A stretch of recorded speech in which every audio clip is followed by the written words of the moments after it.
5 نمازیں. دوسرا تحفہ دیا گیا سورۃ البقرہ کی آخری 2 آیات کہ آپ کا جو کوئی امتی شرک نہیں کرے گا نا میں اسے معاف کر دوں گا. ہائے ہائے، شرک is the most sensitive issue in the sight of Allah. اللہ اکبر. کہ کتابوں کا خدا اور ہے، بابوں کا خدا. سلامتی ہے، سلامتی ان آنکھوں پہ جو ہدایت پہ نظریں جمائے بیٹھی ہیں، ان کانوں پہ جو ذکر خیر کے منتظر رہتے ہیں، اور ان قدموں پہ جو ہدایت کی راہ پہ گامزن ہیں. السلام علیکم ورحمۃ اللہ وبرکاتہ.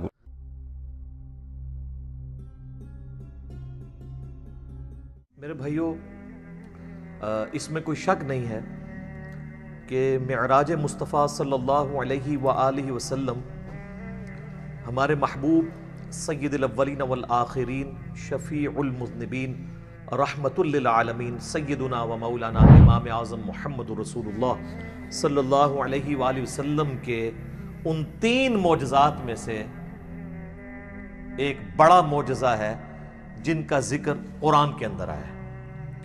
ہمارے محبوب صلی اللہ علیہ وآلہ وسلم کے 3 معجزات ایسے ہیں جن کا ذکر قرآن میں آیا. باقی بخاری اور مسلم میں تو درجنوں معجزات کا ذکر ہے، لیکن وہ 3 معجزے جن کو قرآن نے بھی بیان کیا ہے وہ سب سے زیادہ اہمیت کے حامل ہیں کیونکہ اس کا ذکر قرآن میں ہے. ان میں سے نمبر 1 معجزہ، جسے آپ عربی میں آیاتن کہتے ہیں، اردو میں آپ معجزہ، عقل کو عاجز کر دینے والی چیز، اللہ کی نشانی، وہ ہے القرآن، جس کا ذکر سورۃ العنکبوت میں آیا کہ یہ نبی علیہ السلام کا واحد معجزہ ہے جس کی بنیاد پہ دعوی نبوت ہے. اور بخاری اور مسلم میں بھی کئی احادیث اس کو سپورٹیو ہیں.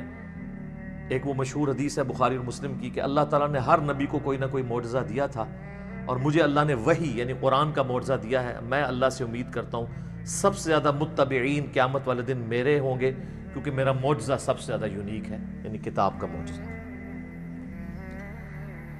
اور دوسرا معجزہ آپ صلی اللہ علیہ وآلہ وسلم کا جو قرآن میں ذکر ہوا وہ شق القمر کا واقعہ ہے، جو سورۃ القمر کے سٹارٹ میں ہی آتا ہے. اقتربت الساعہ، قریب آ گئی قیامت. وانشق القمر، اور شق ہو گیا چاند. اس کانٹیکسٹ میں بخاری و مسلم میں کئی احادیث ہیں کہ نبی صلی اللہ علیہ وآلہ وسلم کے مبارک زمانے میں چاند 2 ٹکڑے ہوا تھا اور پھر دوبارہ سے جڑ گیا. تو یہ وہ دوسرا معجزہ ہے جس کا ذکر قرآن کے اندر آیا. اور تیسرا معجزہ ہے معراج النبی صلی اللہ علیہ وآلہ وسلم کا معجزہ. اس کی کوئی تاریخ ہمیں احادیث کی کتابوں میں نہیں ملتی، نہ کوئی مہینے کا پتہ ہے، یہ اندازہ ہی ہے. بہرحال ہمیں اس سے کوئی غرض نہیں ہے. اگر کوئی سمجھتا ہے کہ معراج کا مہینہ ہے اور 27ویں رات ہے اور اس اعتبار سے اس مہینے کے اندر اس واقعے کو یاد کیا جاتا ہے، تو اس میں کوئی ایسا مسئلہ نہیں ہے، بشرطے کہ اس میں قرآن و سنت سے جو چیزیں ثابت ہیں وہ بیان کی جائیں، قصے کہانیاں بیان نہ کی جائیں جو اکثر قصے اور کہانیاں بیان کی جاتی ہیں. تو یہ 3 معجزات ہیں جن کا ذکر اللہ تعالیٰ نے قرآن میں فرمایا ہے. اس میں ٹاپ آف دا لسٹ قرآن، اس کے بعد شق القمر والا یعنی چاند کے 2 ٹکڑے ہونے والا معجزہ، اور تیسرا معجزہ آپ صلی اللہ علیہ وآلہ وسلم کی معراج. اور یہ بھی یاد رکھیں یہ جو معراج ہم عموماً بولتے ہیں یہ بھی غلط العام ہے. اصل میں اس معجزے کا نام ہے الاسراء والمعراج. نبی صلی اللہ علیہ وآلہ وسلم کا رات کا زمینی سفر الاسراء اور المعراج، اور پھر آسمانی سفر. اور یہ دونوں سفر قرآن کے اندر موجود ہیں. جو زمینی سفر ہے الاسراء، وہ پارہ نمبر 15 ہمارا سٹارٹ اسی سے ہوتا ہے. سورہ بنی اسرائیل جو سورت نمبر 17 ہے اس کے آغاز میں ہی آتا ہے. اعوذ باللہ من الشیطان الرجیم، بسم اللہ الرحمن الرحیم. سبحان الذی اسری بعبدہ لیلا من المسجد الحرام الی المسجد الاقصی. پاک ہے وہ ذات جو اپنے بندے کو لے گئی راتوں رات مسجد حرام سے مسجد اقصی، ایک دور کی مسجد تک، جس کے ارد گرد برکتیں رکھی ہیں تاکہ ہم اپنے اس بندے خاص کو اپنی قدرت کی نشانیاں دکھائیں. الاسراء رات کا سفر، بیت اللہ سے لے کر مسجد ایلیا، یروشلم، بیت المقدس، یہ تینوں نام ایک ہی مسجد کے لیے. اور بعد میں وہاں پہ مسجد بھی بن گئی حضرت عمر کے دور میں، اس کا نام پھر مسجد اقصی رکھا گیا. قرآن جب نازل ہوا تھا وہاں اقصی لغت کے معنوں میں آیا تھا ایک دور کی مسجد. مسجد اقصی بعد میں بنائی گئی ہے، پہلے وہ بیت المقدس یا ایلیا یا یروشلم کہلاتا تھا. تو یہ ہے الاسرا. اور پھر وہاں سے آپ صلی اللہ علیہ وآلہ وسلم کو ایک براق پہ سوار کر کے آسمانوں کا سفر کروایا گیا 7ویں آسمان تک. اور پھر سدرۃ المنتہا، اس کا نام ہی ہے سدرۃ المنتہا، جہاں پہ مخلوق کی انتہا ہو جاتی ہے، وہاں تک. اسے ہم کہتے ہیں المعراج، یعنی اونچائی کا سفر آپ صلی اللہ علیہ وآلہ وسلم کا. اور اس کا ذکر جو ہے وہ سورۃ النجم، سورت نمبر 53 میں آیا ہے، جس میں وہ مشہور آیت بھی آتی ہے فَكَانَ قَابَ قَوْسَيْنِ أَوْ أَدْنَىٰ، جس کے اوپر انشاءاللہ میں ڈسکشن بھی کر دوں گا. یہ یاد رکھیے گا میرے بھائیو، الاسراء والمعراج یہ پیورلی آپ صلی اللہ علیہ وآلہ وسلم کا جسمانی پلس روحانی سفر ہے. یہ کوئی خواب کا واقعہ نہیں ہے، کوئی روحانی ایکسپیرینس نہیں ہے. اگر یہ خواب کا واقعہ ہوتا تو کفار مکہ کو بھی ماننے میں آر نہ ہوتی. خواب میں تو بہت کچھ انسان دیکھ لیتا ہے. تو یہ جسمانی پلس روحانی ایکسپیرینس ہے. اور اس کے ساتھ یہ بھی یاد رکھنا ہے کہ اس کا موڈ برزخی ہے، یعنی اس کو اس دن کوئی دیکھ کے ابزرو نہیں کر سکتا تھا، الا یہ کہ اللہ نے کوئی ایک خاص منظر کسی کو دکھا دیا، وہ الگ بات. ورنہ یورشلم میں آلموسٹ 1 لاکھ کے قریب انبیاء جمع ہوئے، صحیح مسلم میں آتا ہے. یہاں تک کہ آپ صلی اللہ علیہ وآلہ وسلم نے فرمایا کہ مجھے جبرائیل علیہ السلام نے تمام نبیوں کا امام بھی وہاں پر بنایا. میرے بھائی ہمارے شہر میں 1 لاکھ بندہ جمع ہو جائے رات کے وقت تو تھرتھلی پڑ جائے گی، اور اس زمانے کے اندر. لیکن کسی نے وہ منظر دیکھا نہیں ہے، وہ ان سین بیریئر تھا.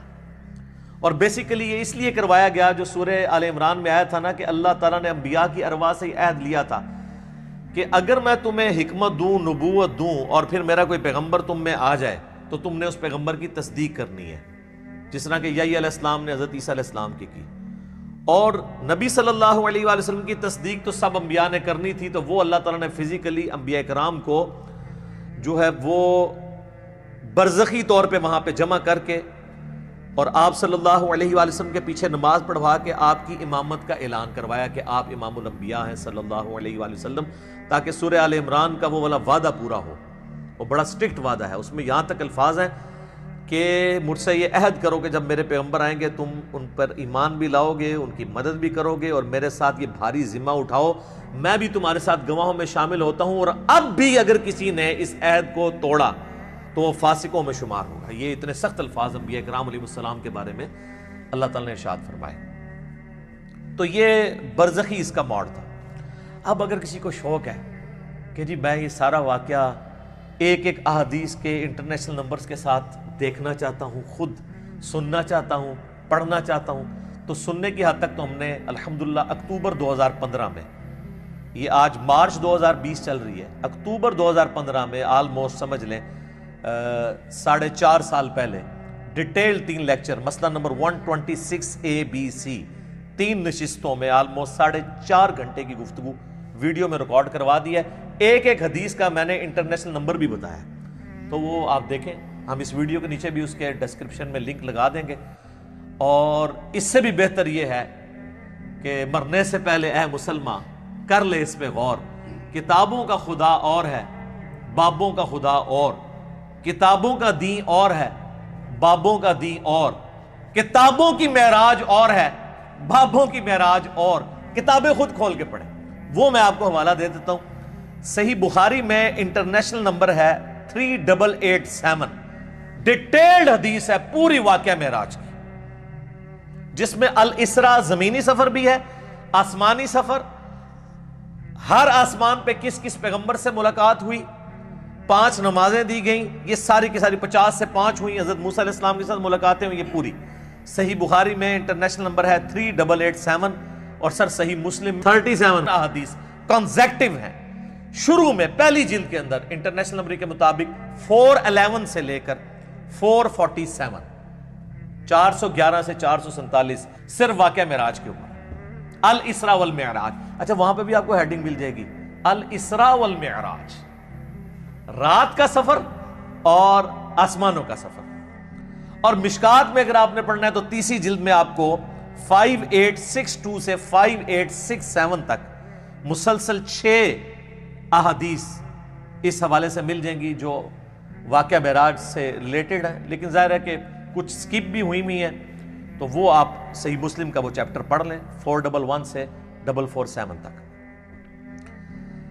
اچھا، یہ جو میں نے دعویٰ کیا نا کہ یہ جسمانی پلس روحانی سفر ہے، یہ کوئی خواب کا معاملہ نہیں ہے، اگرچہ خواب میں بھی آپ علیہ السلام کو معراج ہوئی، وہ الگ سے. کچھ ضعیف روایتیں بھی ہیں سیدہ عائشہ کی طرف منسوب، حضرت معاویہ کی طرف منسوب، کہ وہ لوگ کہتے تھے کہ نبی علیہ السلام کو خواب میں معراج کروائی گی، لیکن وہ اصول محدثین پہ جعلی روایت ہے. صحیح بخاری کے اندر اوپر تلے 3 طرق سکیٹرڈ فارم میں، اوپر تلے تو نہیں ہے، 3 طرق آئے ہیں. انٹرنیشنل نمبر کے مطابق 6613 4716 3888، جس میں ابن عباس کا قول ہے، سورہ بنی اسرائیل کی آیت نمبر 60 میں آتا ہے نا کہ ہم نے نبی صلی اللہ علیہ وآلہ وسلم کو جو منظر دکھایا تھا. اب وہاں پہ جو رؤیا کا لفظ استعمال ہوا ہے نا، وہ کہتے ہیں خواب کے لیے استعمال ہوتا ہے، حالانکہ عربی میں رؤیا آنکھوں سے دیکھنے والے منظر کے لیے بھی یہ لفظ استعمال ہوتا ہے. بال ابن عباس کا قول امام بخاری اسی آیت کو ہیڈنگ بنا کے لے کے آئے ہیں، سورہ بنی اسرائیل آیت نمبر 60 کے. اور ابن عباس کہا کرتے تھے کہ نبی صلی اللہ علیہ وآلہ وسلم کو جو یہ منظر دکھایا گیا، جو کافروں کے لیے فتنہ بن گیا، قرآن کی آیت ہے. فتنہ کیوں بنا؟ میرے بھائی اگر خواب کا منظر ہوتا تو خواب کیوں کافروں کے لیے فتنہ بنتا؟ وہ تو مان لیتے ہیں کہ خواب میں تو کچھ بھی ہو سکتا ہے، فتنہ بنے اس لیے کہ وہ فزیکل کلیم تھا. تو ابن عباس کا قول ہے صحیح بخاری میں کہ یہ منظر جو دکھایا گیا، یہ نبی صلی اللہ علیہ وآلہ وسلم نے اپنی جسم کی آنکھوں سے دیکھا تھا، دل کی آنکھوں سے نہیں. دل کی آنکھوں سے مراد ہوتا ہے خواب میں، اور جسم کی آنکھوں سے مراد فزیکلی یہ دیکھنا ہے. میرے بھائیو، الاسراء والمعراج میں آپ صلی اللہ علیہ وآلہ وسلم کو کئی ایک مناظر دکھائے گئے، جو سورہ بنی اسرائیل کی آیت نمبر 7، جو آیت نمبر سٹارٹ میں 1 ہے، سورت نمبر 17، لِنُرِيَهُ مِنْ آیاتنا، تاکہ ہم اپنے بندے کو اپنی نشانیوں میں سے نشانیاں دکھائیں.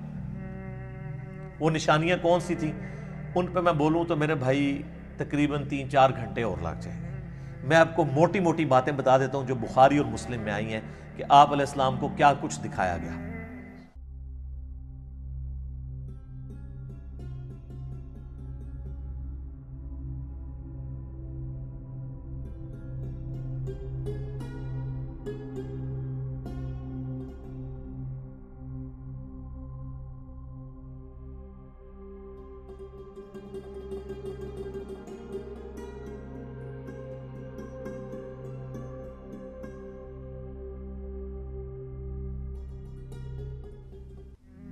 نمبر 1 سٹارٹ ہوا شق الصدر سے، آپ علیہ السلام کا سینہ چاک کیا گیا، بخاری مسلم میں آتا ہے، اور جنت سے سونے کا تشت لا کے آب زمزم کا پانی ڈال کے جبرائیل علیہ السلام نے نبی علیہ السلام کا دل جو ہے وہ دھویا.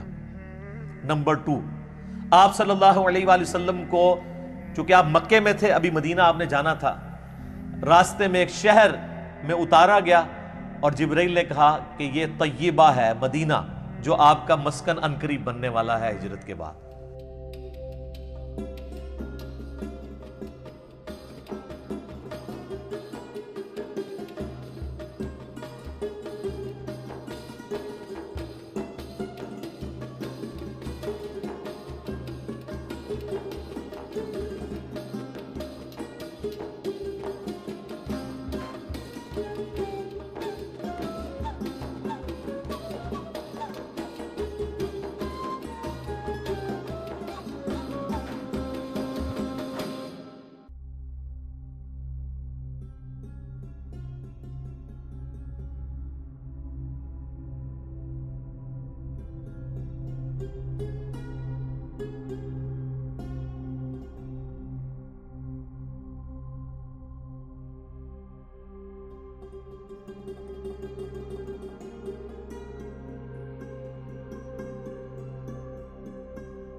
حضور کو اس وقت تک نہیں پتا تھا کہ یہاں سے تو میری دعوت جو ہے وہ ایسی لانچ ہوگی کہ رومن اور پرشین امپائر بھی کچھ نہیں جائیں گے. نمبر 3 پھر آپ کو کوہ طور پہ لے جایا گیا، انبیاء کے مقامات پہ. سب سے پہلے نبی علیہ السلام کا اپنا مسکن، اس کے بعد پھر طور سینا کے اوپر، اور کہا گیا کہ یہ وہ ہے جہاں پہ اللہ تعالیٰ نے حضرت موسیٰ علیہ السلام سے کلام کیا تھا۔ نمبر 4 بیت اللحم لے جایا گیا۔ بیت المقدس میں ایک جگہ ہے جہاں پہ حضرت عیسیٰ علیہ السلام کی ولادت ہوئی تھی، تو وہ جگہ بھی دکھائی گئی۔ لہٰذا اس سے امام ابن تیمیہ کے اس عقیدے کا رد ہوا کہ انبیاء کی جو بیٹھنے کی جگہ ہیں ان کا وزٹ کرنا یہ نعوذ باللہ کوئی بدعت ہے۔ نبی علیہ السلام کو تو خود کروائی جا رہی ہے یہ ساری چیزیں، الحمدللہ۔ اور صحیح بخاری میں اوپر تلے 10 احادیث ہیں کہ عبداللہ بن عمر اپنے سفر حج کے دوران ان جگہوں پر نماز پڑھا کرتے تھے جہاں پہ نبی علیہ السلام کے ساتھ جب انہوں نے سفر کیا تھا تو جہاں جہاں اتر کے نماز پڑھی تھی۔ تو اس میں امام بخاری نے باب باندھا ہے کہ نبی علیہ السلام کی جگہوں کو تلاش کر کے وہاں پہ نماز پڑھنا، حتیٰ کہ مسند احمد میں آتا ہے کہ وہ اس جگہ پہ پیشاب بھی کرتے تھے جہاں نبی علیہ السلام نے اپنے سفر حج میں پیشاب کیا تھا۔ بخاری میں الفاظ ہیں نافع کے کہ مسجدیں موجود تھیں راستے میں، مسجد کے پاس نالوں کے قریب جو پتھر تھے وہاں پہ وہ نماز پڑھتے تھے، مسجد میں نہیں پڑھتے تھے۔ وہ کہتے تھے مسجد تو بعد میں بنی ہے، نبی علیہ السلام نے اس پتھر پہ نماز پڑھی تھی۔ یہ اتباع سنت کا جذبہ تھا۔ تو ظاہر نبی علیہ السلام سے لیا۔ 4 چیزیں ہوگی جی، شق الصدر، مدینہ شریف دکھایا گیا، طور سینا، بیت اللحم، اور اس کے بعد صحیح مسلم میں آتا ہے قبر موسیٰ دکھائی گئی۔ نبی علیہ السلام کہتے ہیں میں نے سرخ ٹیلے کے پاس موسیٰ علیہ السلام کو ان کی قبر میں نماز پڑھتے ہوئے دیکھا، اور اگر میں گزروں میں تمہیں وہ قبر بھی دکھا سکتا ہوں۔ وہ قائم یصلی فی قبری، وہ کھڑے اپنی قبر میں نماز پڑھ رہے تھے، لیکن یہ معاملہ ہے برزخی۔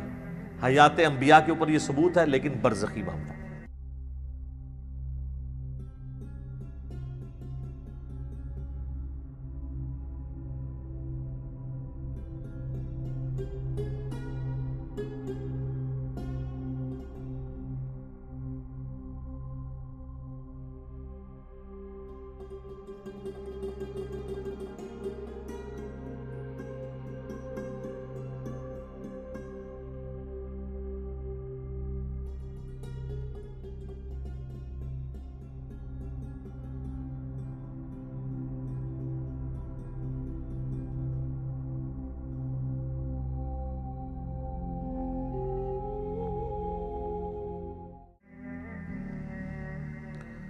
اس کے بعد آپ صلی اللہ علیہ وآلہ وسلم کو بیت المقدس میں انبیاء کی امامت کروائی گئی۔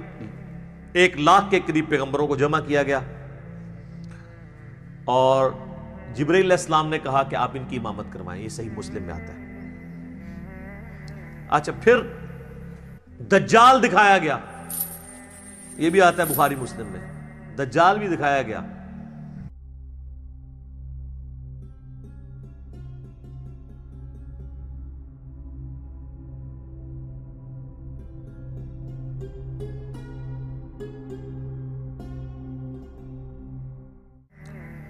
پھر آپ علیہ السلام کو آسمانوں کی سیر کروائی گئی۔ پہلے آسمان پہ آدم علیہ السلام سے ملاقات ہوئی، دوسرے پہ حضرت یحییٰ اور عیسیٰ سے، تیسرے پہ یوسف علیہ السلام سے، چوتھے پہ ادریس علیہ السلام سے، 5ویں پہ ہارون علیہ السلام سے، 6 پہ موسیٰ علیہ السلام سے، اور 7ویں پہ ہمارے جد امجد سیدنا ابراہیم خلیل اللہ علی نبینا وعلیہ الصلوۃ والسلام سے ملاقات ہوئی۔ اس کے بعد آپ علیہ السلام کو جنت اور دوزخ بھی دکھائی گئی، ٹائم میں ٹریول کروا کے جو مستقبل کا وقت تھا وہ پہلے دکھا دیا گیا۔ لوگ کہتے ہیں ابھی تو لوگ دوزخ اور جنت میں پہنچے نہیں، تو حضور نے کیا دیکھا؟ بھئی اللہ نے وقت۔ اور آپ یہ دیکھ لیں، یہ سب کچھ منظر کتنے زمانے میں طے ہوا ہوگا، لیکن ایک رات میں سب کچھ ہو گیا۔ صرف بیت المقدس اور خانہ کعبے کے درمیان جو فاصلہ ہے اس زمانے میں 40 دن کی مسافت تھی، وہی نہیں طے ہو سکتی تھی۔ اللہ اکبر۔ اسی لیے تو وہ آتا ہے نا المعجم الکبیر طبرانی کے اندر، اور دلائل النبوہ امام بیہقی کی کتاب کے اندر، اور کئی کتابوں کے اندر، کہ لوگوں نے آ کے حضرت ابوبکر کو کہا نا کہ تمہارا ساتھی تو یہ کہہ رہا ہے کافروں نے چھیڑنے کے، اور انہوں نے کہا اگر وہ کہہ رہے ہیں تو میں تصدیق کرتا ہوں۔ تو اسی پر آپ کا لقب صدیق رکھا گیا کہ آپ علیہ السلام کی تصدیق کرنے والے۔ اس کے بعد بیت المعمور دکھایا گیا، بخاری مسلم میں آتا ہے 7ویں آسمان کے اوپر اسی خانہ کعبہ کی سیدھ میں ایک گھر ہے جس کا طواف فرشتے کرتے ہیں، بیت المعمور، وہ دکھایا گیا۔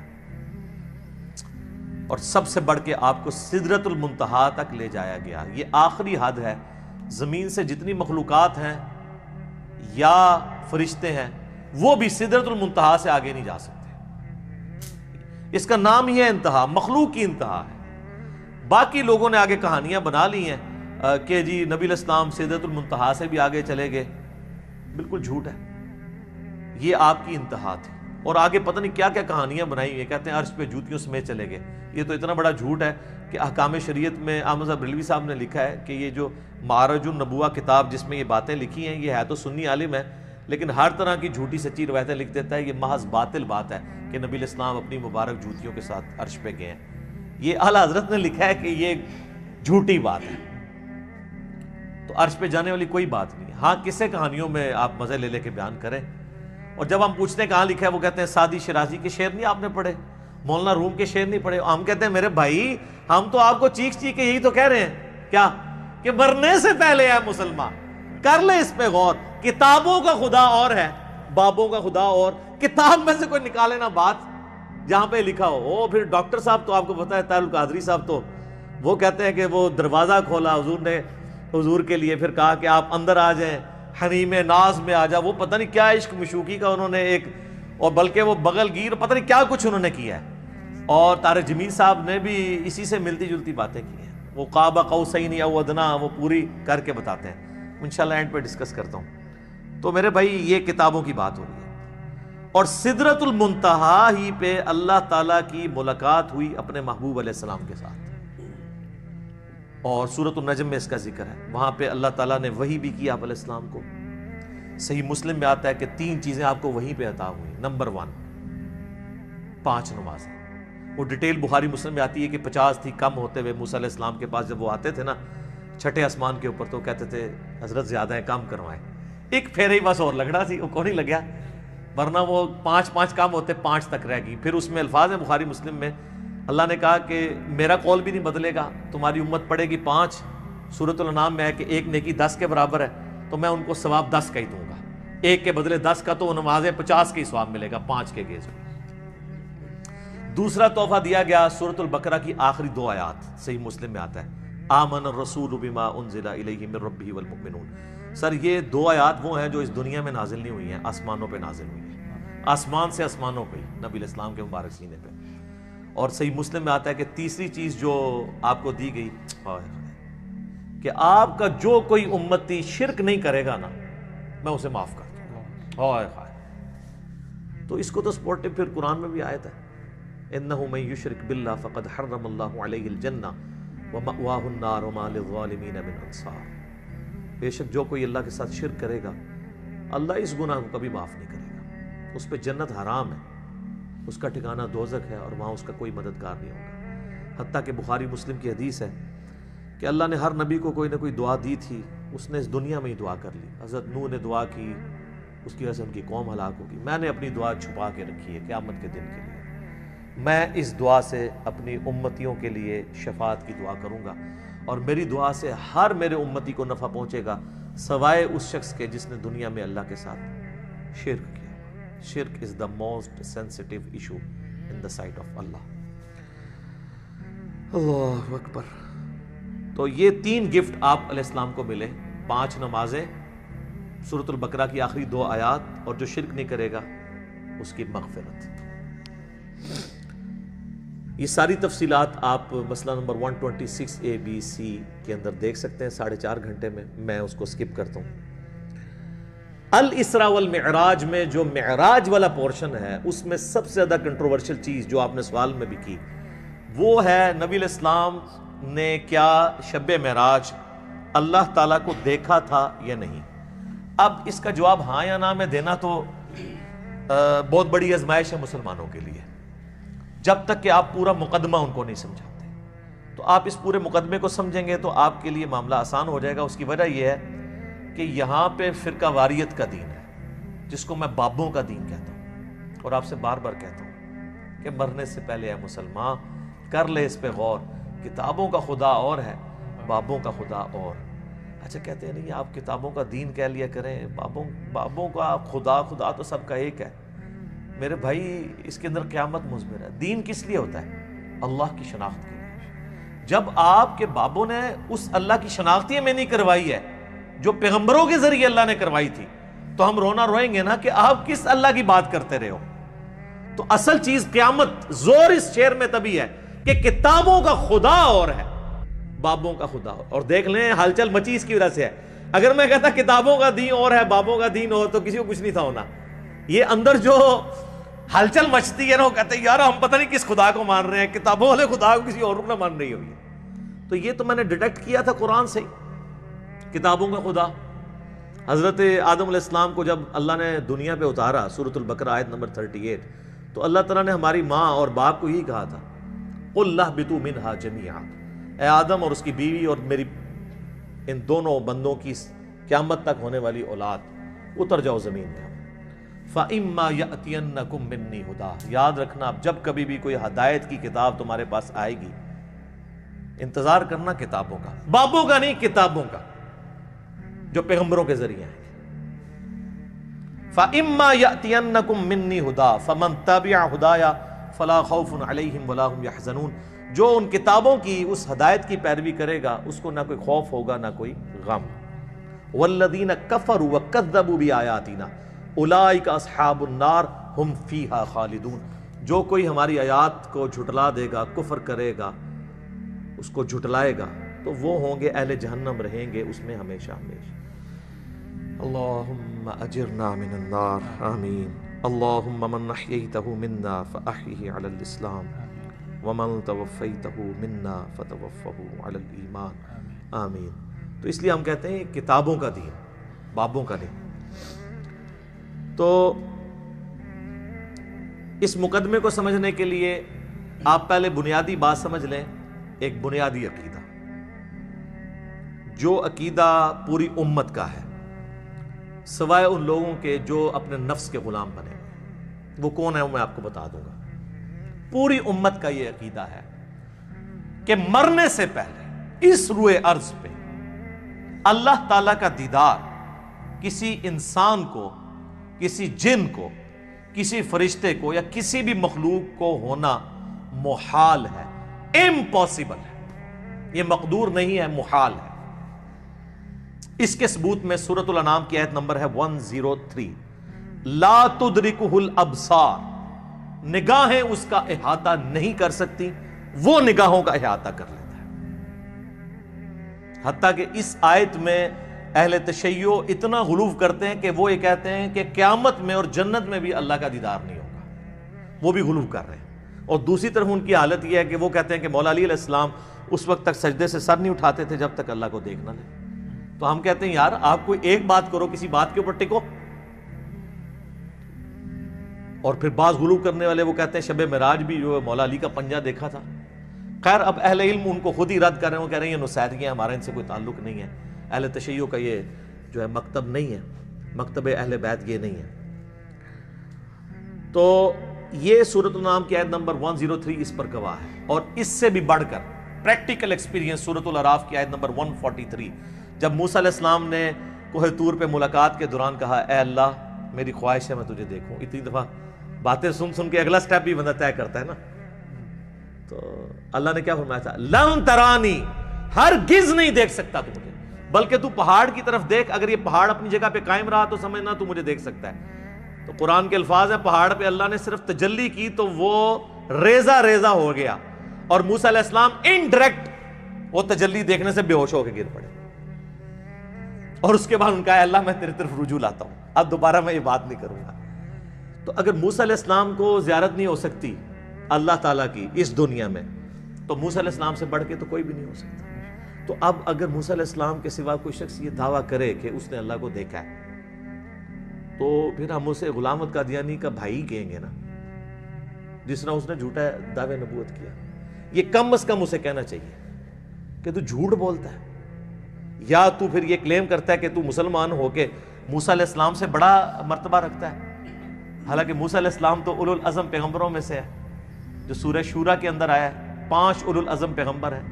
نمبر 1 ہمارے محبوب علیہ السلام, اس کے بعد حضرت ابراہیم علیہ السلام, پھر نوح علیہ السلام, موسیٰ علیہ السلام اور عیسیٰ علیہ السلام. تو اولو العزم پیغمبروں سے بھی آگے بڑھ گئے. تو پھر ہم یہی کہیں گے. سورۃ الحجر کی آیت نمبر 99 آخری آیت میں بھی آیا ہے وَاعْبُدْ رَبَّكَ حَتَّى يَأْتِيَكَ الْيَقِينُ, اپنے رب کی عبادت کرتے جاؤ یہاں تک کہ تمہیں یقین نصیب ہو جائے، تمہیں موت آ جائے۔ تمام نے اس یقین کا ترجمہ موت کیا ہے۔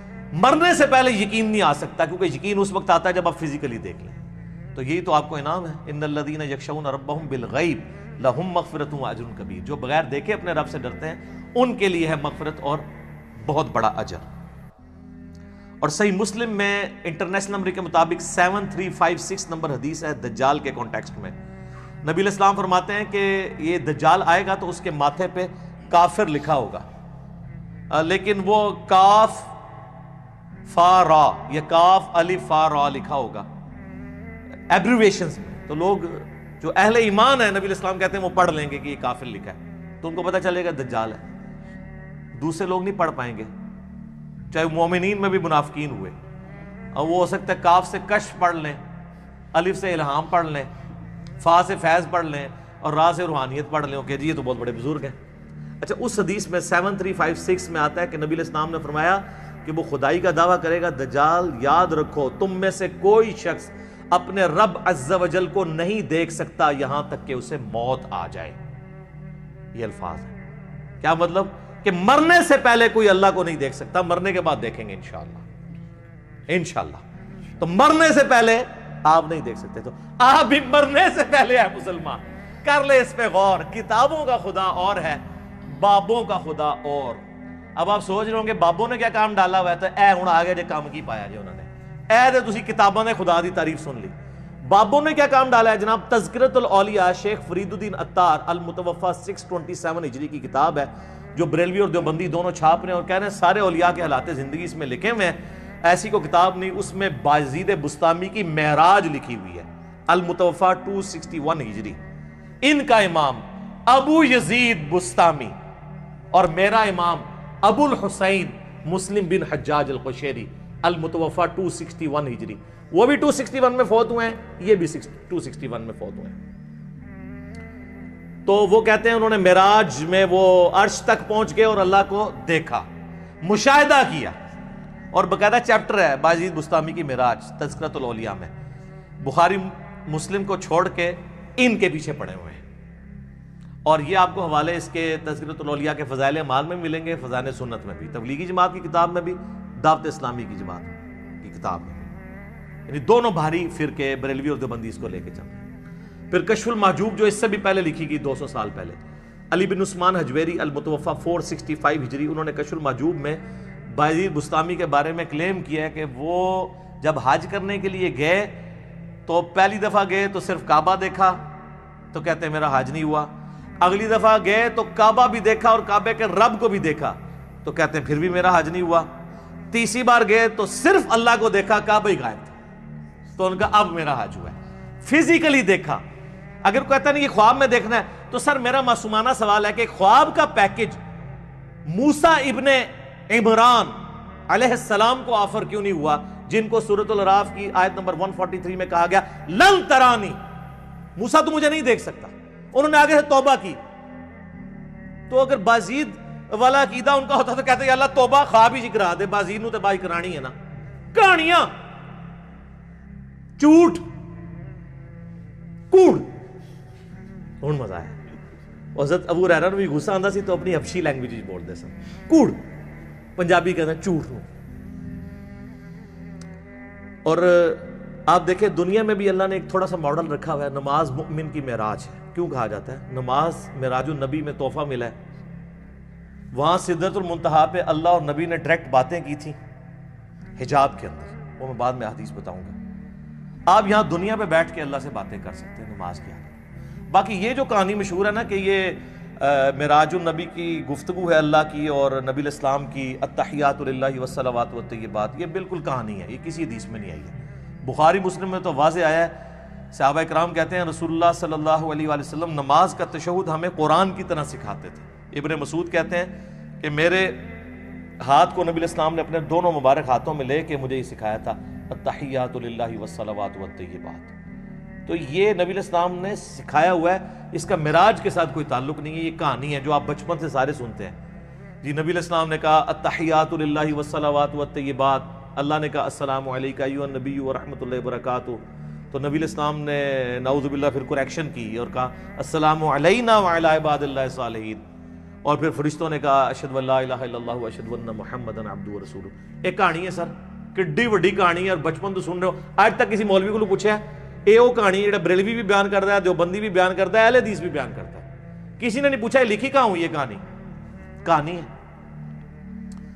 سورۃ القیامہ کی آیت نمبر 22 اور 23 میں آیا ہے، اللہ تعالیٰ نے فرمایا وجوہ یومئذ ناظرہ، اس دن ایسے چہرے ہوں گے جو تر و تازہ ہوں گے، الی ربہا ناظرہ، اپنے رب کی طرف دیکھ رہے ہوں گے، جو تر و تازہ چہرے ہوں گے وہ اپنے رب کی طرف دیکھ رہے ہوں گے۔ اچھا بعض لوگ کہتے ہیں نہیں جی وہ یہاں دیکھنے سے مراد ہے کہ وہ رحمت کا انتظار کر رہے ہوں گے، وہ جنہوں نے نہیں ماننا، تو یہ جو سورۃ الفجر کی آیت ہے وَجَاءَ رَبُّكَ وَالْمَلَكُ صَفًّا صَفًّا، قیامت والے دن اللہ اور فرشتے قطار در قطار اس دنیا پہ اتریں گے، کیونکہ میدان محشر اس دنیا میں عدالت لگنی ہے، تو جیسا اللہ کی شان کے لائق ہے وہ زمین پہ اترے گا۔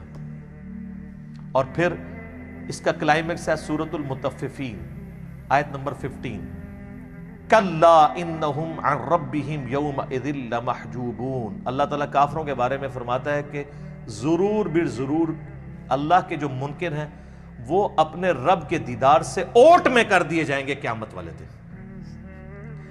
اچھا اللہ کے دیدار سے اوٹ میں کر دیے جائیں گے کافر، تو اس کے اندر کیا امپلائیڈ ہے کہ اہل ایمان حجاب اٹھا دیا جائے گا، کیونکہ اللہ کے آگے تو کوئی حجاب نہیں آ رہا نا، اللہ کے سامنے تو کوئی چیز چھپی نہیں ہوئی ہے، یہ بندے اور اللہ کے درمیان حجاب ہے، کافر کے درمیان آ جائے گا، مومن کا اٹھ جائے گا، یہ واضح ثبوت ہے۔ لہذا شیعہ کا موقف جو ہے باطل ہے، بلکہ میں شیعہ کو دعوت دوں گا کہ اللہ کے بندوں، ہماری نمازوں عبادات ان ساری چیزوں کا کیا حاصل ہونا ہے کہ اگر ہم جنت میں پہنچ جائیں اور تب بھی اپنے رب کو نہ دیکھ سکیں۔ قرآن کی درجنوں آیات میں جو اللہ تعالیٰ بار بار کہتا ہے کہ بغیر دیکھے اپنے رب سے ڈرتے ہیں، تو یہ پردہ آخر اٹھنا ہے نا، کبھی اس دن اٹھنا ہے کہ جس دن اللہ تعالیٰ نے یہ امتحان میں آپ کو پاس کر دینا ہے کہ ہاں جی تم بغیر دیکھے ڈرتے تھے نا، اب اس کا انعام ہے، مجھے دیکھ لو۔ یہ تو امپلائیڈ ہے اس کے، ورنہ تو دین کی لذت ہی ختم ہے اگر قیامت میں جنت میں اللہ کا دیدار نہیں ہے۔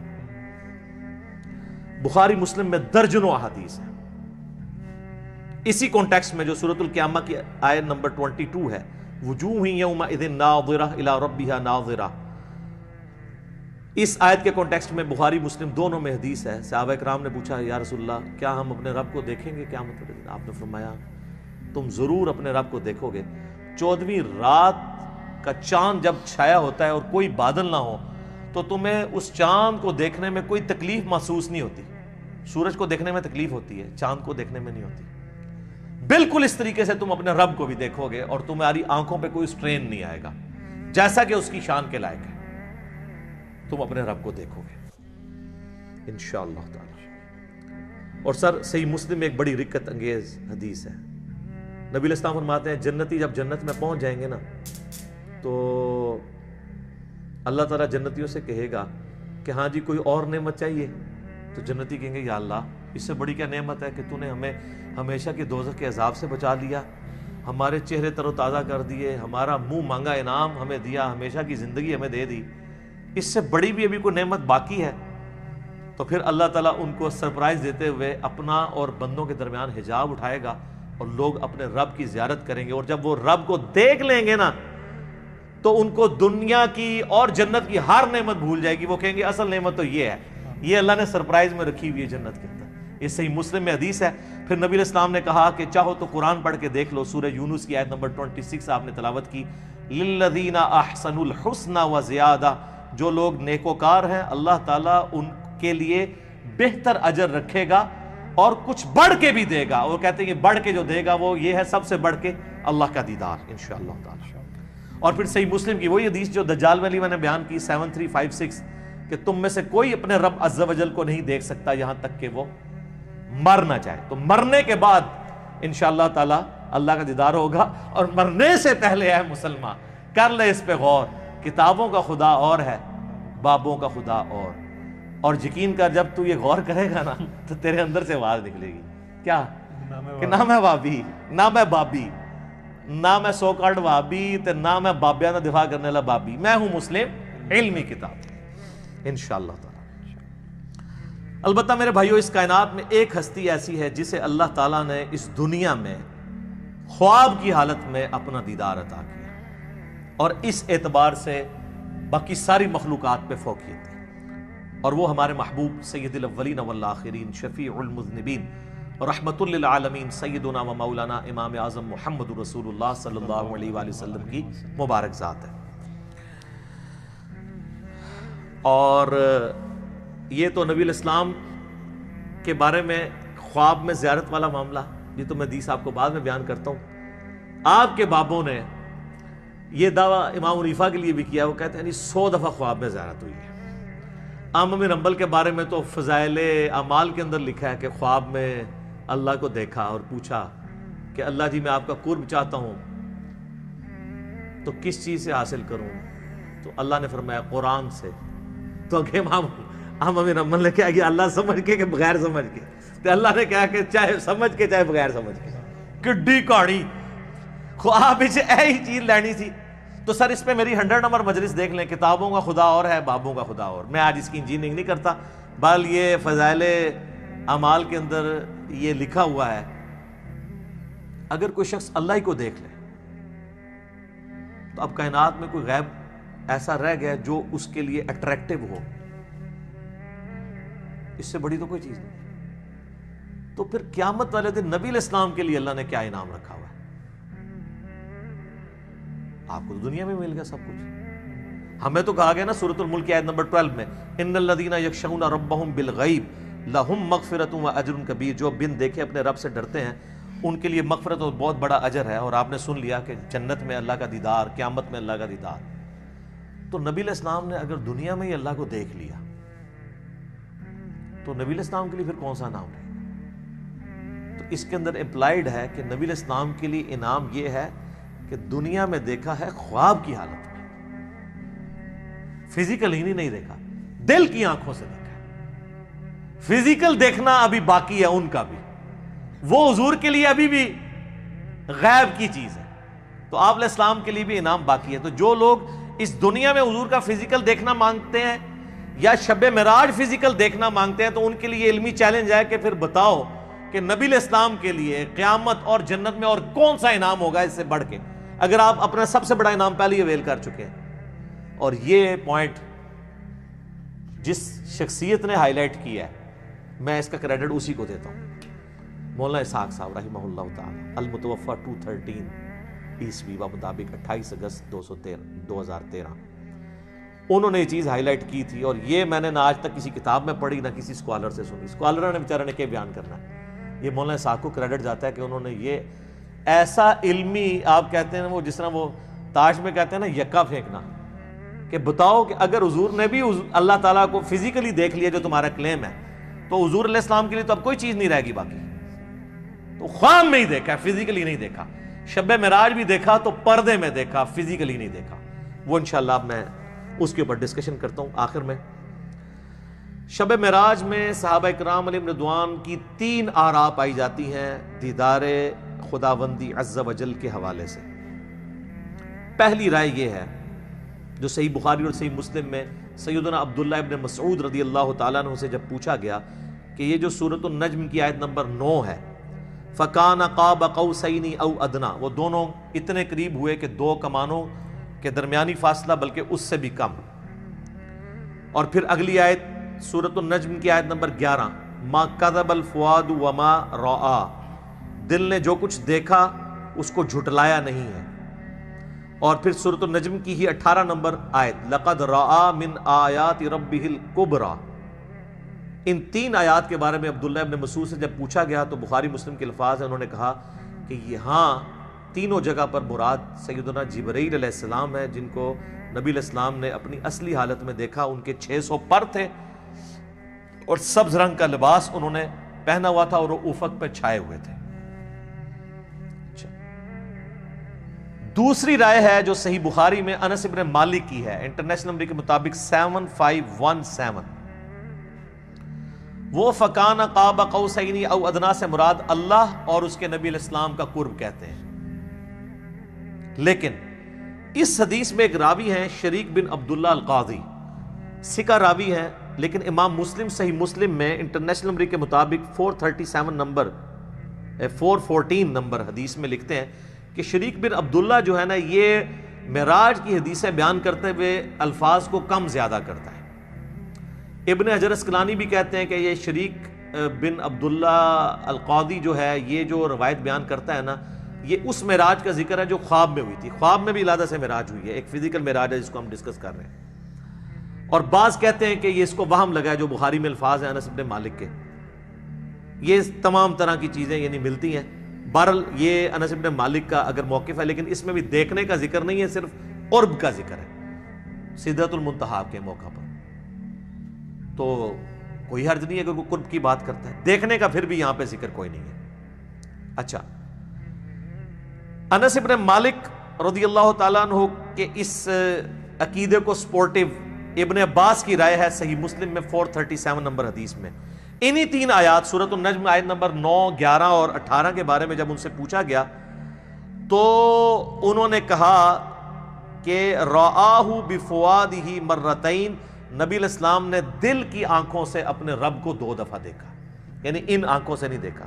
اور ابن عباس وہی ہیں جن کے بارے میں صحیح بخاری میں ہم پہلے سن چکے, وہ کہتے ہیں کہ واقعہ معراج جو ہے یہ آنکھوں کا ایکسپیرینس ہے, لہذا وہ آنکھوں کا ایکسپیرینس ماننے کے باوجود دل سے دیدار کی بات کر رہے ہیں. تو دل سے دیدار خواب کی حالت میں ہے, یہ اس کی بات کر رہے ہیں. واقعہ معراج والی میں بھی اگر کریں گے تو دل سے دیکھنے سے مراد کیا ہے, پھر وہ اس کو سپورٹیو اگلی حدیثیں آئیں گی سیدنا ابو ذر غفاری والی.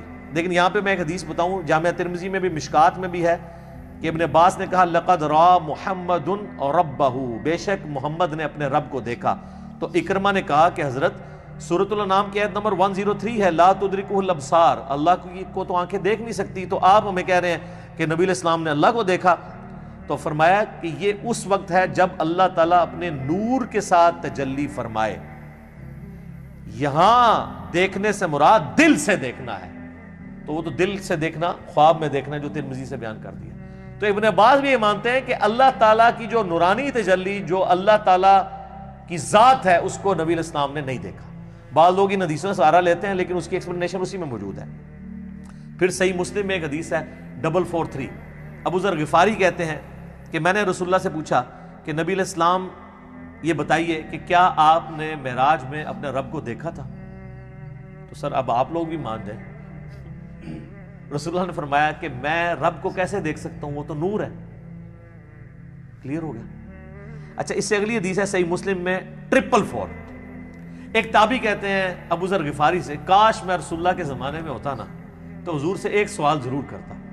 تو ابو ذر غفاری نے کہا کون سا سوال؟ اس نے کہا میں نے حضور سے پوچھنا تھا کہ یا رسول اللہ آپ نے شب معراج اللہ کو دیکھا ہے کہ نہیں. اس سے کم از کم یہ تو کلیئر ہوا کہ صحابہ کے زمانے میں بھی یہ بحثیں چلتی تھی, لہٰذا یہ آج کل جو ان باتوں میں کتاب و سنت بیان کرتے ہیں تو اس کو یہ صوفی ٹائپ لوگ کہتے ہیں, یہ لوگ جو ہیں یہ وہابی ہیں, یہ گستاخ ہیں, یہ حضور کی کمزوریاں تلاش کرتے ہیں. ان کے لیے بہت بڑی پھکی ہے کہ یہ سارے پھر اس زمانے میں موجود تھے. تابعین کہہ رہے ہیں ابو ذر غفاری کو کہ ہم حضور کے زمانے میں ہوتے ہیں نا تو حضور سے پوچھتے کہ یا رسول اللہ آپ نے اس کا مطلب تابعین کو صحابہ نے یہ عقیدہ نہیں بتایا. Point to be noted. تو ابو ذر غفاری نے کہا او بچے تو نے کیا پوچھنا ہے, میں خود پوچھ چکا ہوں حضور سے. اچھا, تو وہ کہتے ہیں میں نے جب رسول اللہ سے پوچھا تھا تو آپ علیہ السلام نے فرمایا کہ میں نے شب معراج ایک نور دیکھا تھا.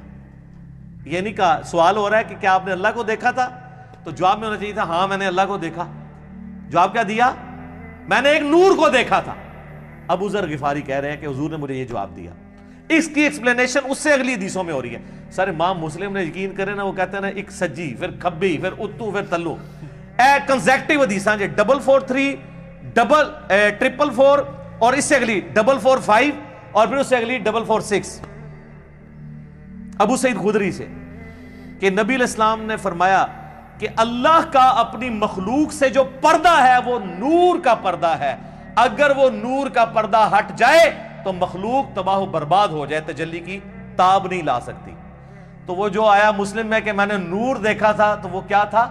اللہ اور محمد رسول اللہ کے درمیان وہ پردہ تھا, کیونکہ اگلی حدیثوں میں آتا ہے کہ نور وہ پردہ ہے.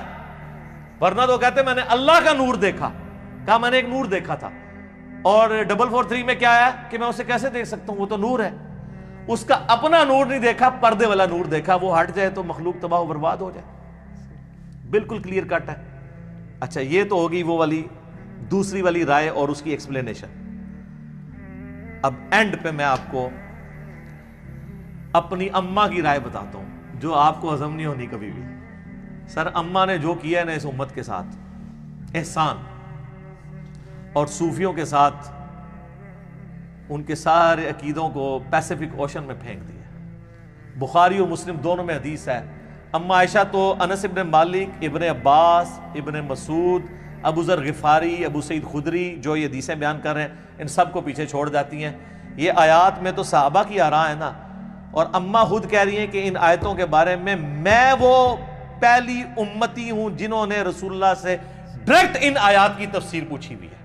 تو اب پیچھے کوئی چیز رہ جاتی ہے. تو سر مرنے سے پہلے اے مسلمان کر لے اس پہ غور. کتابوں کا خدا اور ہے، بابوں کا خدا اور. تو سر یہ صحیح بخاری شریف انٹرنیشنل نمبر 4855، اور سر یہ صحیح مسلم شریف انٹرنیشنل نمبر 439 میں اما عائشہ کی ڈیٹیل حدیث ہے. اما عائشہ کے 5 عقیدے میرا ایک کلپ پہلے کا چڑھا ہوا ہے. اس میں اما عائشہ نے جو عقائد بیان کی ہیں وہ متقاضی ہے کہ میں ورڈ بائی ورڈ وہ حدیث بیان کروں، اور اس کے بعد قلم ٹوٹ جاتا ہے. اس پہ میں اس کو کنکلوڈ کرتا ہوں. صحیح مسلم میں 439 نمبر حدیث. سر یہ مسلم شریف ہے جو پڑھی ہوئی نہیں ہے، پڑھی ہوئی بھی ہے. اس میں 439 نمبر حدیث انٹرنیشنل نمبر کے مطابق ورڈ بائی ورڈ سنیں، اور میں تو پھر اپنے سٹائل میں بیان کروں گا، ٹھیک ہے، تاکہ آپ کو مزہ بھی آئے، آپ اس زمانے میں پہنچیں. مسروق تابعی کہتے ہیں کہ میں تکیہ لگائے ہوئے سیدہ عائشہ کے پاس حجرے میں پردے میں بیٹھا ہوا تھا. اما عائشہ کی عادت تھی کہ وہ اندر ہوتی تھی تو باہر ایک مجلس لگی ہوئی ہوتی تھی، لوگ آگے سوال آپ سے کرتے تھے، ظاہر امت کی استاد ہیں.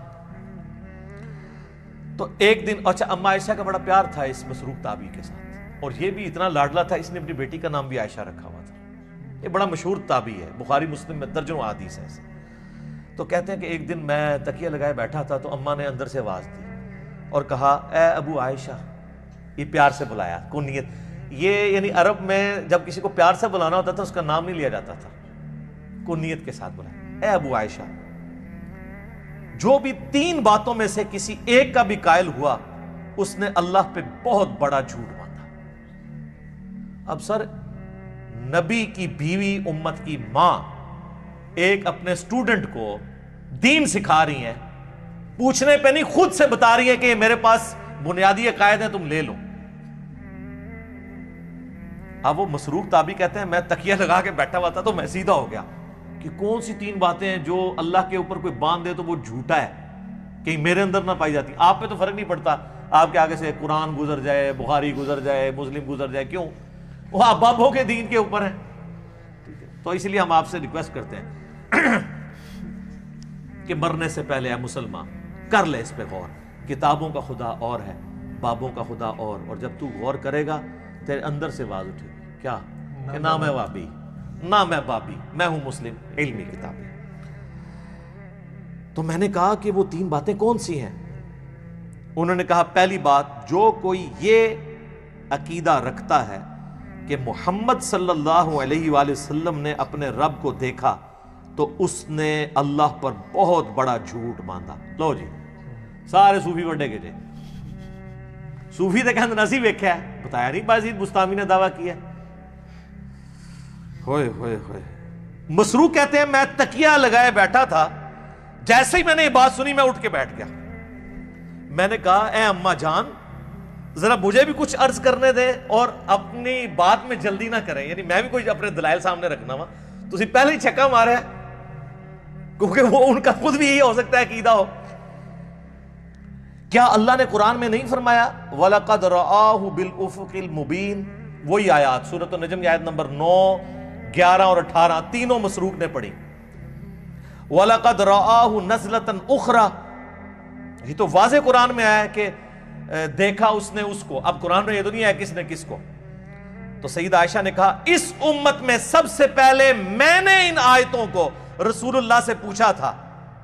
تو اب رسول اللہ سے پوچھنے کے بعد بھی اگر کسی نے نہیں یقین کرنا اور بابوں کے دین پہ چلنا ہے اور کتابوں کے دین پہ نہیں چلنا صحیح مسلم 439 نمبر حدیث پہ نہیں چلنا، اور صحیح بخاری انٹرنیشنل نمبر کے مطابق 4855 حدیث میں، مسلم میں چونکہ ڈیٹیل ہے میں وہ بیان کر رہا ہوں۔ اچھا جی سن لیں، آپ جو رسول اللہ کو مانتا ہے اس کے لیے میں بیان کر رہا ہوں، جو بابوں کو مانتا ہے اس کے لیے تو میں کچھ نہیں کر سکتا۔ تو آپ علیہ السلام نے فرمایا کہ ان آیات میں مراد جبرائیل علیہ السلام ہے، یعنی میں نے جبرائیل علیہ السلام کو دیکھا، میں نے ان کو ان کی اصلی صورت پر دیکھا، اور 2 بار ایسا ہوا۔ ان آیات میں اسی کا ذکر ہے کہ ان کو وہ اس وقت وہ اتر رہے تھے آسمان سے، اور ان کے تن و توش کی بڑائی نے آسمان سے زمین تک روک رکھا تھا، افق پہ پھیلے ہوئے تھے، وہی جو عبداللہ ابن مسعود نے کہا۔ اب یہ سیدہ عائشہ نے جو یہ حدیث بیان کی ہے نا کہ نبی علیہ السلام سے خود ہی پوچھ لیا تو ان کا جبرائیل ہے، تو اما عائشہ اب مزید علمی دلائل سامنے رکھ رہی ہیں اسی عقیدے پہ۔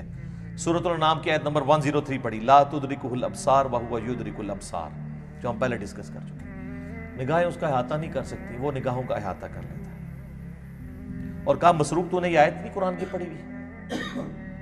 اور کیا تو نے یہ نہیں سنا کہ اللہ فرماتا ہے وَمَا كَانَ لِبَشَرٍ أَن يُكَلِّمَهُ اللَّهُ إِلَّا وَحْيًا أَوْ مِن وَرَاءِ حِجَابٍ أَوْ يُرْسِلَ رَسُولًا۔ سورہ شورى کی آیات کہ کسی انسان کی تو یہ اہلیت ہی نہیں ہے کہ اللہ تعالیٰ اس سے کلام کرے سوائے اس کے کہ اس پہ وحی کر دے، یعنی چپکے سے اس کے دل میں بات ڈال دے، یا حجاب میں گفتگو کرے جس طرح کہ سدرۃ المنتہا پہ ہوئی، یا اس کی طرف کوئی رسول بھیجے یعنی جبرائیل علیہ السلام کو پیغمبر۔ تو حضرت عائشہ نے اپنی دلیل میں رسول اللہ کی بات بھی کی اور قرآن کی آیات بھی کوٹ کی، اور اماں تو سیدھی آیتیں ہی کوٹ کرتی تھی، حدیث بھی کوٹ کی ہے نا، کہہ دو اماں منکرین حدیث میں سے نہیں، پہلے انہوں نے حدیث کوٹ کی ہے، بعد میں قرآن کی آیات کوٹ کی ہے۔ مسروق دوسری بات یہ ہے کہ جو کوئی خیال کرے کہ رسول اللہ صلی اللہ علیہ وآلہ وسلم نے اللہ کی کتاب میں سے کچھ حصہ چھپا لیا تھا تو اس نے بڑا جھوٹ باندھا۔ اب ایسی سلسلہ خاص گلاں خاص نوں، میرا پچھلے دن کلپ ریکارڈ ہو گیا حضرت ویسے کرنی والا اور علم لدنی والا حضرت خضر علیہ السلام والا، وہ دیکھ لو، میں ساری کہانیاں نہ دکھو لیا، تخت بلقیس والا بھی دیکھ لیں، سب کچھ ٹھپے گئے نا۔ تو اما عائشہ کہتی ہیں جس نے کہا نا رسول اللہ نے کچھ چھپا لیا تھا، یہ بھی کہتے ہیں خاص باتیں خاص لوگوں کو بتائی تھی، اس نے بھی اللہ پر جھوٹ باندھا۔ کیا تم نے قرآن میں اللہ کا فرمان نہیں سنا، یا ایھا الرسول بلغ ما انزل الیک من ربک وان لم تفعل فما بلغت رسالتہ، اے رسول اللہ جو آپ کی طرف نازل ہوا ہے اللہ کی طرف سے وہ اپنی امتیوں تک پہنچا دیں، اور اگر آپ نے نہ پہنچایا اس کو تو آپ نے رسالت کا حق نہیں ادا کیا۔ تو رسول اللہ نے سارا دین سب کو ٹرانسفر کیا۔ علم لدنی پہ میرا حضرت خضر علیہ السلام والا کلپ دیکھ لیں، میں نے پوری ان کی کہانیاں کھول کھول کے بیان کی ہیں بخاری مسلم سے، وہاں بھی آیت کوٹ کی تھی۔ اچھا، اور پھر کہا مسروق تیسرا عقیدہ یہ ہے کہ جو کوئی کہے کہ رسول اللہ یہ جان لیتے تھے کہ کل کیا ہونے والا ہے، یعنی آئندہ کا حال، علم غیب، تو اس نے بھی اللہ پر جھوٹ باندھا، کیونکہ اللہ تعالیٰ قرآن میں فرماتا ہے قُلْ لَا يَعْلَمُ مَنْ فِي السَّمَاوَاتِ وَالْأَرْضِ الْغَيْبِ إِلَّا اللَّهُ، اے نبی فرما دو آسمانوں اور زمین میں غیب کو کوئی نہیں جانتا سوائے اس کے۔ ہاں اس کے بتانے سے اگر کوئی غیبی خبر دے وہ الگ معاملہ ہے، لیکن مطلقاً علم الغیب اس کے ساتھ خاص ہے، عالم الغیب وہ ہے۔ اماں نے جناب تینوں عقیدے کلیئر کرتے ہیں، اور یہ بھی کہا کہ رسول اللہ صلی اللہ علیہ وآلہ وسلم سے میں نے خود تصدیق کی ہے، اور پھر قرآن کی آیات بھی کوٹ کی۔ تو ہم تو یہی کر سکتے تھے کہ کھول کھول کے چیزیں بیان کر دیتے، میرے خیال ہے اس کے بعد کوئی گنجائش نہیں رہی ہے۔ میں نے اس پہلے سوال کو تفصیلاً اس لیے بیان کیا تاکہ کسی کے ذہن میں اگر کوئی وسوسہ ہے تو وہ کلیئر ہو جائے، کیونکہ یہ رجب المرجب کا آخری عشرہ ہے، معراج کے اوپر باتیں ہو رہی ہیں، انشاءاللہ ہماری یہ ویڈیو اپلوڈ ہوگی۔ اور اب میں کیا کروں میرے بھائی، اتنے میں فی البدی حوالے اس میں دے دیتا ہوں کہ اس کے اوپر پھر ہمیں ریفرنسز لگاتے ہوئے ڈزنز آف ورکنگ آور چاہیے ہوتے ہیں۔ تو بال میں نے اوورآل آپ کو ایک پورا جہاں پہ کریٹیکل نمبرز تھے وہ بتا دیے، اور حوالے ہم اس میں نہ بھی لگائیں، آپ خود ان حوالوں تک پہنچ جائیں گے۔ اللہ تعالیٰ سے دعا ہے کہ ہمیں معراج مصطفیٰ صلی اللہ علیہ وآلہ وسلم کے بارے میں صحیح عقیدہ رکھنے کی توفیق عطا فرمائے، اور کتاب و سنت والا عقیدہ رکھنے کی توفیق عطا فرمائے، آمین ثم آمین۔ ٹھیک ہوگا؟